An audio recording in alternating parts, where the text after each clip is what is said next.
नमस्कार, आप सभी का स्वागत हमारी खास पेशकश कोरोना से कैसे लड़े किसान में। मैं हूं मुकुल शर्मा। लगातार इस पेशकश में आपको हम जानकारी दे रहे हैं देश में क्या स्थिति बनी हुई है कोरोना संकट की, और इस संकट से उभरने के लिए या इस पर नियंत्रण पाने के लिए क्या कुछ प्रयास किए जा रहे हैं। सबसे पहले अगर बात की जाए स्वास्थ्य मंत्रालय की, उनकी ओर से लगातार ताज़ा जानकारी दी जाती है और हर एक स्तर पर प्रयास किए जा रहे हैं। आइए इस बारे में नजर डाल लेते हैं हमारी इस खास रिपोर्ट पर।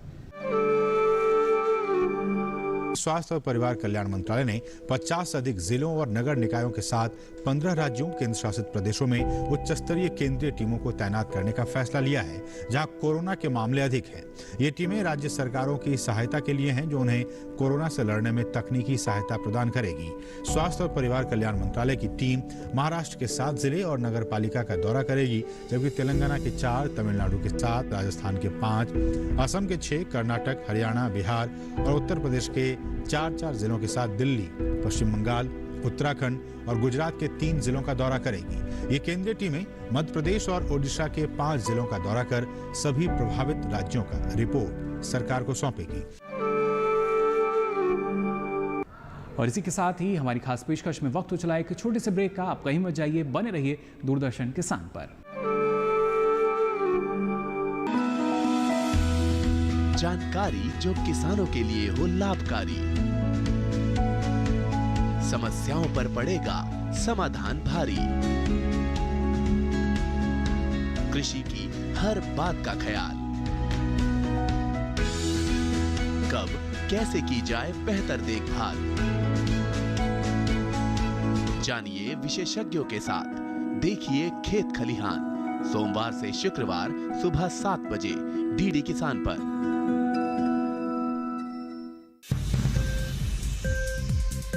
उपज के भाव ताव,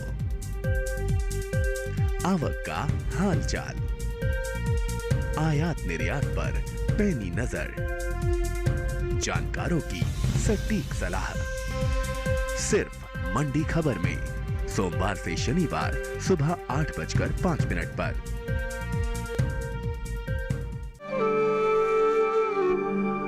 ब्रेक के बाद आप सभी का एक बार फिर स्वागत हमारी खास पेशकश में। आप देख रहे हैं कोरोना से कैसे लड़े किसान। किसान बहनों भाइयों, हम सभी जानते हैं सावधानी हमें अपनानी होगी, और इसी सावधानी के लिए क्या क्या हमें करना होगा, कैसे हम सावधानी अपना सकते हैं, कैसे इस लड़ाई में और अपने आप को मजबूत कर सकते हैं, इस बारे में जो चिकित्सक हैं वो क्या सलाह दे रहे हैं, आइए देखते हैं। Laboratory in the Department of Biotechnology at IIT Roorkee has developed a very simple method to coat these masks which are being used by people these days, all health workers, etc. And we have developed a nano coating system. So there are 3 steps in this process. First step is making of nanoparticles. So this is the way we make nanoparticles. They are silver nanoparticles. They are known to inhibit a lot of bacteria and viruses. Not only this, we have also now optimized a method of turning them into a gel, sol gel kind of a thing. So this gel actually helps us to coat these on the nanoparticles.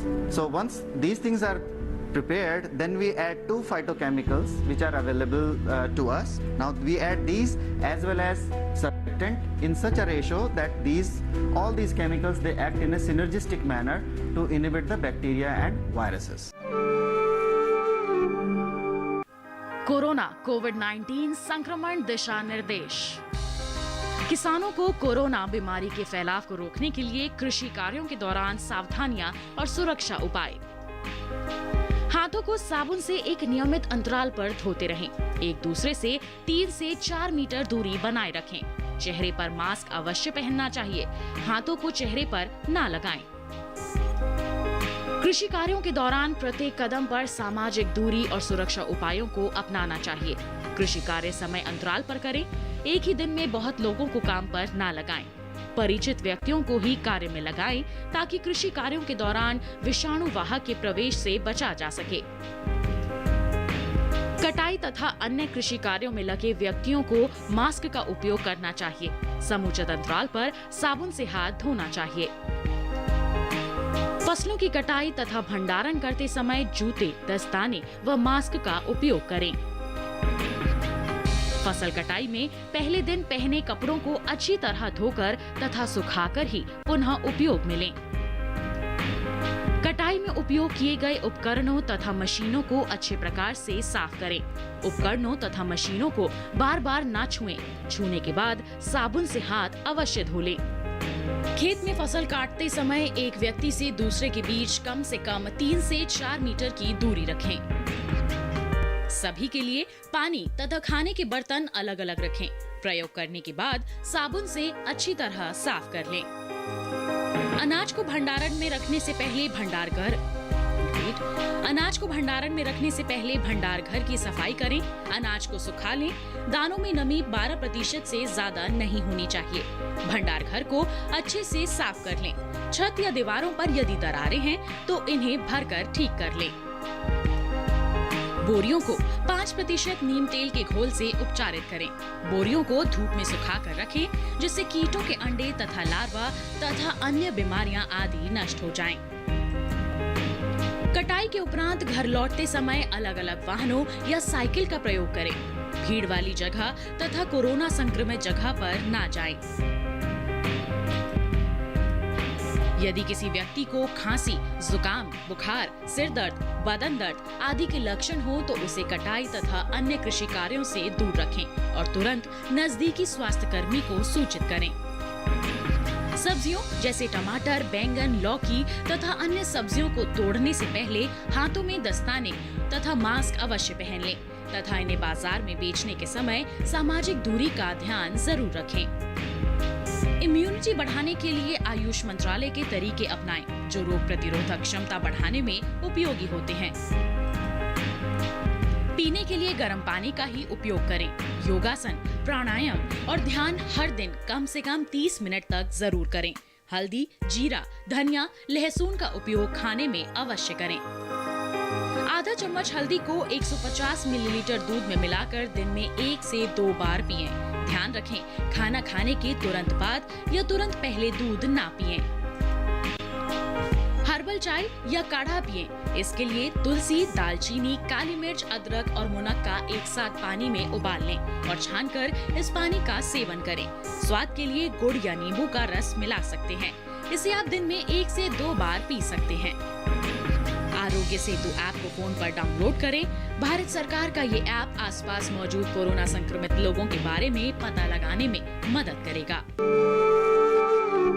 इसी के साथ ही वक्त हो चला एक छोटे से break का। आप बने रहिए दूरदर्शन किसान पर।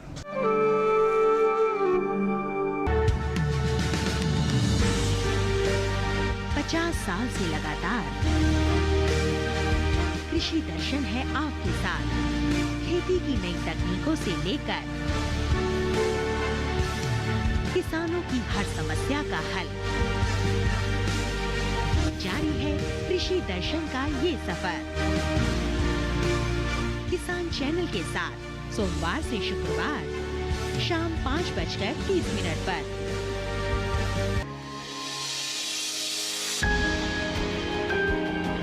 सहेजे कण कण को, सुंदर दे रूप रंग आकार, स्वस्थ जीवन रहे जमीन पर, इंद्रधनुष हो साकार। देखिए प्रकृति की ओर, गुरुवार सुबह 9:30 पर।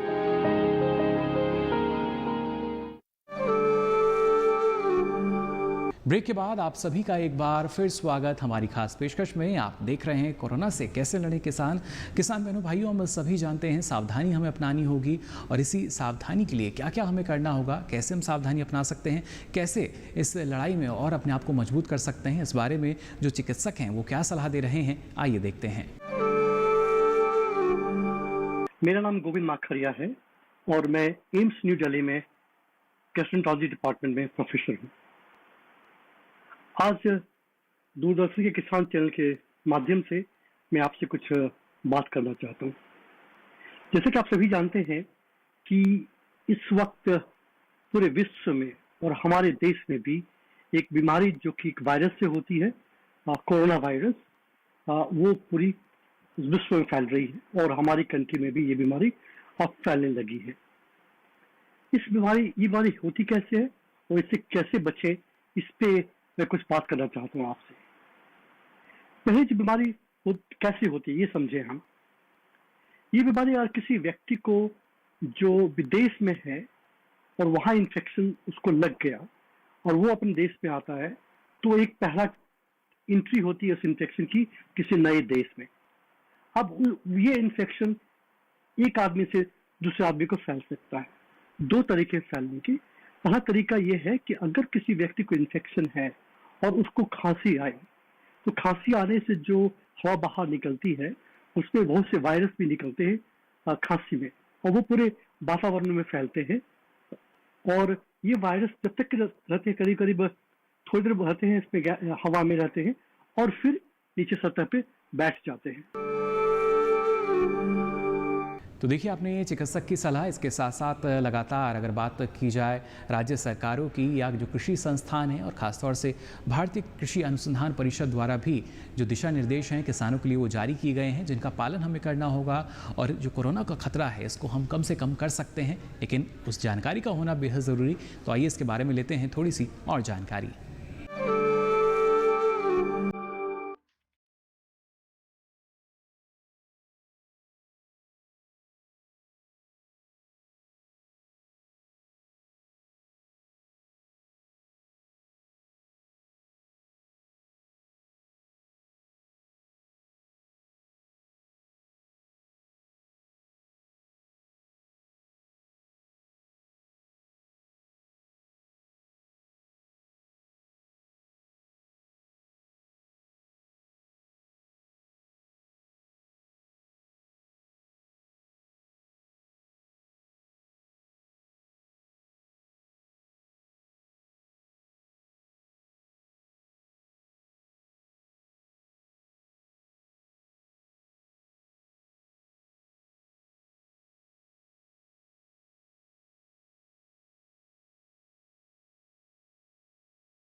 भारतीय कृषि अनुसंधान परिषद के वैज्ञानिक कोविड-19 की दवा विकसित करने की ओर अग्रसर। वर्तमान में व्याप्त कोरोना महामारी विश्व समुदाय के लिए इस सदी के सबसे भयानक संकट के रूप में उभर कर सामने आई है। कोरोना के नियंत्रण हेतु फिलहाल न तो कोई दवा और न ही कोई टीका उपलब्ध है। परंपरागत रूप से एंटीवायरल दवाओं को विकसित करते समय वायरस के किसी एक प्रोटीन को टारगेट किया जाता है, लेकिन वायरस की अपने आप में तेजी से और लगातार परिवर्तन करने की अपनी क्षमता इस तरह की दवाओं को बेअसर कर देती है। वैज्ञानिकों के लिए ये एक बड़ी चुनौती है। विकल्प के तौर पर पिछले 1-1.5 दशक से वैज्ञानिक मानव कोशिकाओं में विद्यमान लगभग 25,000 प्रोटीन में से उन प्रोटीन का पता लगाने में जुटे हैं जो वायरस के लिए तो अत्यंत आवश्यक है, लेकिन जिसमें कोशिका को अपना जीवन चलाने के अन्य विकल्प विद्यमान रहते हैं। ऐसे प्रोटीन को टारगेट कर एंटीवायरल दवा बनाना, जिसे सामान्यतः होस्ट डायरेक्टेड एंटीवायरल थेरेपी कहते हैं, इसमें दवा प्रतिरोधी वायरस उत्पन्न करने की क्षमता न के बराबर होती है। भारतीय कृषि अनुसंधान परिषद के अधीन कार्यरत राष्ट्रीय अश्व अनुसंधान केंद्र हिसार के वैज्ञानिक इस तरह की दवा को विकसित करने में लंबे समय से प्रयासरत हैं। इस दिशा में पिछले सप्ताह केंद्र के वैज्ञानिकों ने होस्ट डायरेक्टेड एंटीवायरल थेरेपी विषय पर एक लेख मशहूर अमेरिकन पत्रिका क्लिनिकल माइक्रोबायोलॉजी रिव्यूज में प्रकाशित किया है। इस लेख में वैज्ञानिकों ने परंपरागत एवं गैर परंपरागत एंटीवायरल दवा बनाने के तरीकों एवं वायरस की दवा प्रतिरोधी क्षमता पर प्रकाश डाला है। कोरोना महामारी के शुरू होते ही केंद्र वैज्ञानिकों ने कुछ ऐसी परंपरागत दवाओं पर तेजी से परीक्षण शुरू किया जिनका उपयोग मनुष्य में पहले कभी न कभी अन्य बीमारियों में हो चुका है और जो पूर्णतया सुरक्षित मानी जाती हैं। ऐसी दवाएं सामान्यतः सीधे वायरस पर टारगेट करने के बजाय होस्ट की प्रतिरोधक क्षमता को बढ़ाती हैं। इस दिशा में एक कंपाउंड VTC-NTC1 ने मुर्गी के भ्रूणों को कोरोना वायरस के खिलाफ न केवल पूर्णतया सुरक्षा प्रदान की, अपितु भ्रूणों के विकास को भी सामान्य बनाए रखा। तत्पश्चात इस दवा का अन्य विषाणुओं जैसे एनडीवी या आरएनए वायरस एवं बफेलो पॉक्स यानी डीएनए वायरस में भी सफल परीक्षण किया गया। उपरोक्त सभी परिणाम इस ओर इंगित करते हैं कि VTC-NTC1 कोविड-19 के खिलाफ कारगर साबित हो सकता है। इस दिशा में अभी और परीक्षण जारी हैं।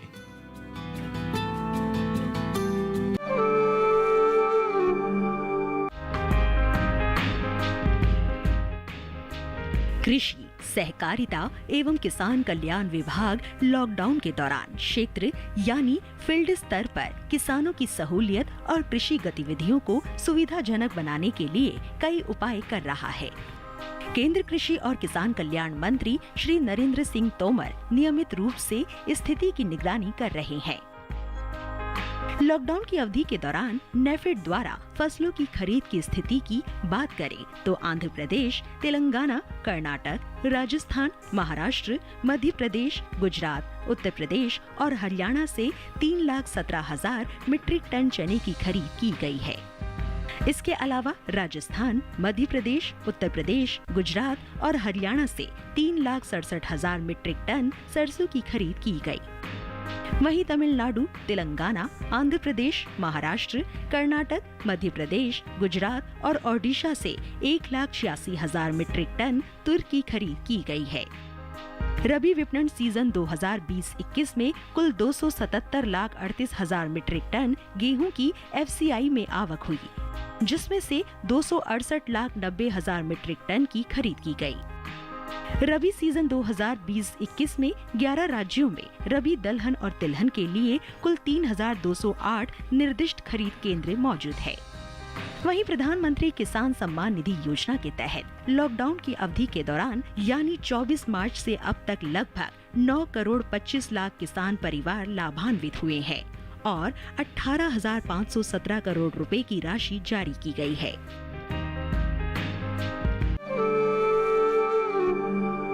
हमें उम्मीद है किसान भाइयों बहनों ये सारी जानकारी को आप अपनाएंगे और कोरोना के खिलाफ जो लड़ाई हमारी चल रही है उसमें इसका डटकर मुकाबला करेंगे। फिलहाल इस खास पेशकश में बस इतना ही। दीजिए इजाज़त। नमस्कार।